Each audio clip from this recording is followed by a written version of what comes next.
Thank you so much for being here, Congressman. Thank you for having me. All right, so let's talk about all the president's proposed solutions to the border problem. We're talking about this 854-mile-long fence, essentially, along the U.S.-Mexico border, the guest worker program, and now talk of the National Guard. What's the president going to focus on tomorrow night? Well, I'm not sure what he's going to focus on tomorrow night, except by the rumors that are out there.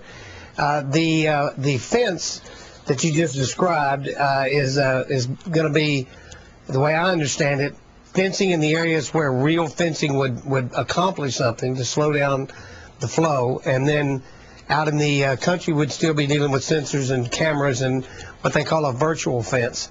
So there's a whole lot more than 850 miles between Brownsville and San Diego, and so it's going to be a scattering of resources to try to slow this tidal wave that's coming across our southern border. Well, and you say it just right. I mean, scattering resources. We're talking about billions of dollars to build this. Many people think that is completely unrealistic and almost ridiculous. So what should we do, essentially, with the 11 to 12 million illegals living in our country? Well, I don't right think now? It's ridiculous. I think we've got, if there's a crisis, as we talk about immigration, and we want to look to where the crisis is the illegal crossing that's going on by many estimates of 1,000 a night.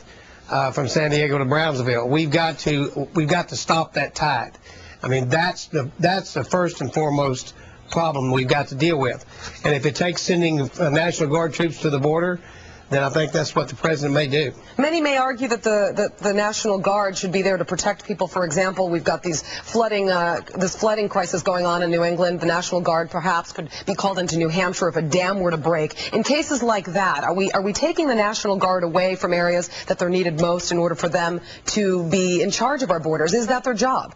I think the borders is part of their job. With Posse Comitatus, you can't put federal troops doing police work, but the Guard can go down and assist. Now, I don't expect to see any New Hampshire and Massachusetts National Guard down on the border of Texas, but it could happen. But I would expect that they would be, if they've got a crisis up there, they'd be taking care of their own crisis, and the folks on the East Coast would be dealing with that crisis. But we have a crisis on the Texas border. I've been down to see it. And I've met with Hispanics in my district. I have a Hispanic council. And from first generation to third and fourth generation Hispanics, Texans believe the same way. We have a crisis on our border, and it's got to stop. All right. Well, Congressman John Carter, thank you so much for shedding light on this one. The border debate continues. Thank you, sir. Thank you.